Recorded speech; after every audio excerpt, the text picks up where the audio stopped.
Hey everybody, and welcome to the next edition of the Soccer Fitness Goals video blog.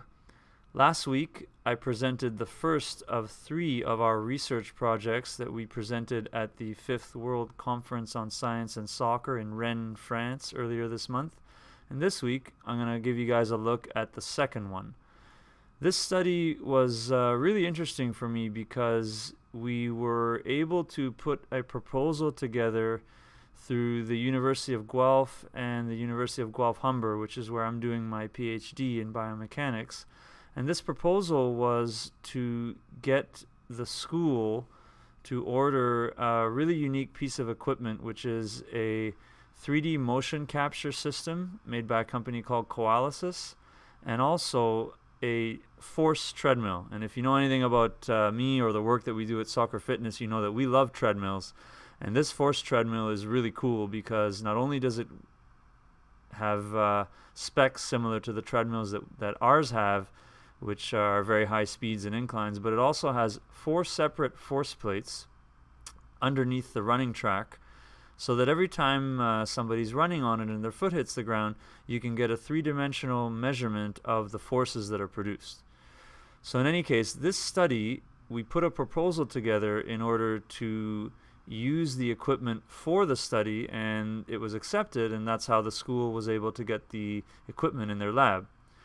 So the proposal and the study that we put together was a comparison between a 6-week ACL prevention program versus a 6-week speed endurance training program done on the treadmill, with pre- and post-training fitness assessments, as well as assessments using that new equipment, which is 3D motion capture and running on the force treadmill. So in the blog this week, we're going to discuss that study and some of the implications that came out of the findings from it. So first of all, a little bit of background. Training programs that are designed to prevent ACL injuries, and by the way, ACL is the anterior cruciate ligament, and it's a very important ligament in the knee that is responsible for keeping the knee stable during very high force or high velocity movements, such as landing from jumps, decelerating after running fast, and also cutting and turning. And as you can imagine, in soccer, these movements happen a lot. So the ACL can be put under a lot of stress and strain in soccer and other high-intensity sports, and certain people are predisposed to injuries in their ACL, and females are actually a lot more predisposed to injury to that ligament than males. And part of the reason is that after puberty, females have wider hips than men do, and so their knees will naturally tend to point inward.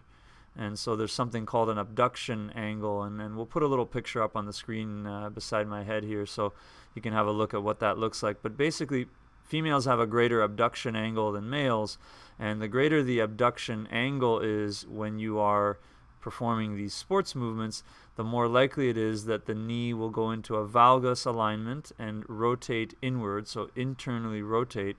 And if that happens, then there's a chance that the ACL may tear. And of course, that type of injury, it's not pleasant. It requires a surgery and a long recovery.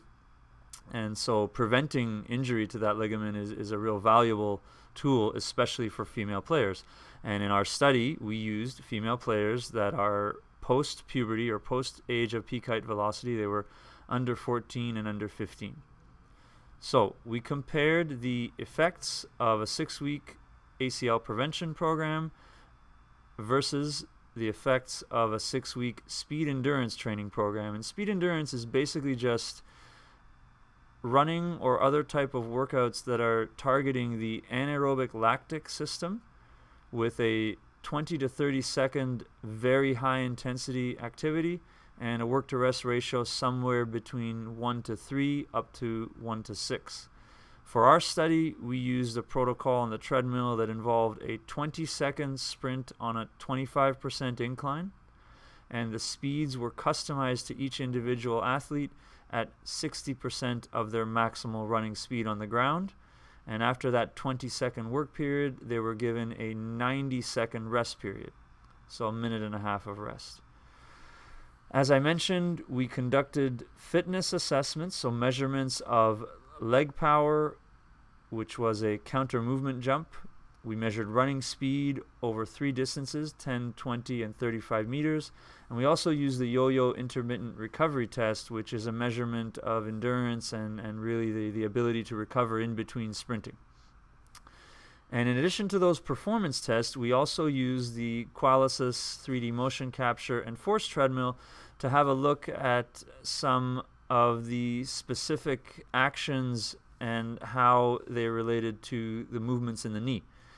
And I had mentioned earlier about the abduction angle, so we really looked at the abduction angle and were there any changes in that abduction angle with movements such as a drop jump, so landing from a jump on 2 legs and on 1 leg, and we also measured the abduction angle while running at a moderate speed on the treadmill. So the findings of our study were interesting for a couple of reasons. First of all, we found that the group that performed the ACL prevention program actually did experience a significant reduction in knee abduction angle following the training program. So this adds a little bit more credence and validity to the use of ACL prevention programs in female soccer players, and specifically some of the exercises that we use. And again, we'll list them here for you, and we'll also provide a link to the poster so you can see the exact protocol that was used. But we included in our program plyometric exercise, eccentric strengthening of the muscles that extend the hip and knee. We also included external rotation exercises for the hip, and finally we used proprioception and balance. So it was a pretty comprehensive ACL prevention program, and we found that it did result in a significant reduction in knee abduction angle. And since we know that the greater the knee abduction angle, the greater the risk for ACL injury, we can say that this program did significantly reduce these players' likelihood of having an ACL injury.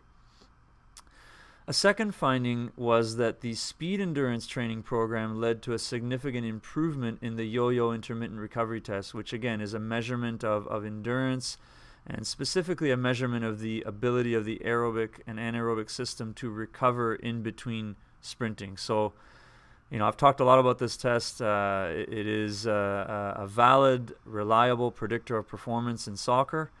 So if players do a training program and then they get a better score on that yo-yo test, you know that they're going to be able to do more high intensity or fast running in a game.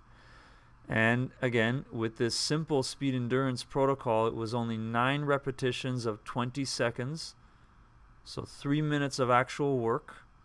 And with this simple protocol with 20 seconds work, 90 seconds rest for 9 repetitions, 2 days a week, we found a very significant improvement in the player's yo-yo score following the training.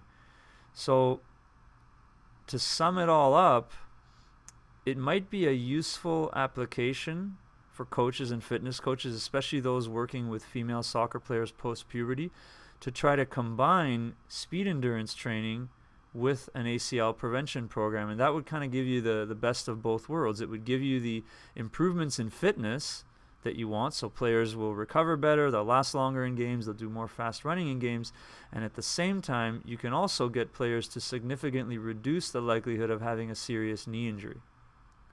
So our study did have a relatively small sample size. We used only 1 team for each of the groups, and so definitely more research would be warranted looking into these topics, but in my opinion, an interesting conclusion that can be drawn from this data is that it would be very useful for further research, and potentially this might even be something that we do at Soccer Fitness, but for further research to be done looking into the effectiveness of a combined speed endurance or running program with an ACL prevention program. And the idea there would be that you'd be able to get the best of both worlds, achieve the targeted goals of improving fitness, but at the same time preventing injury.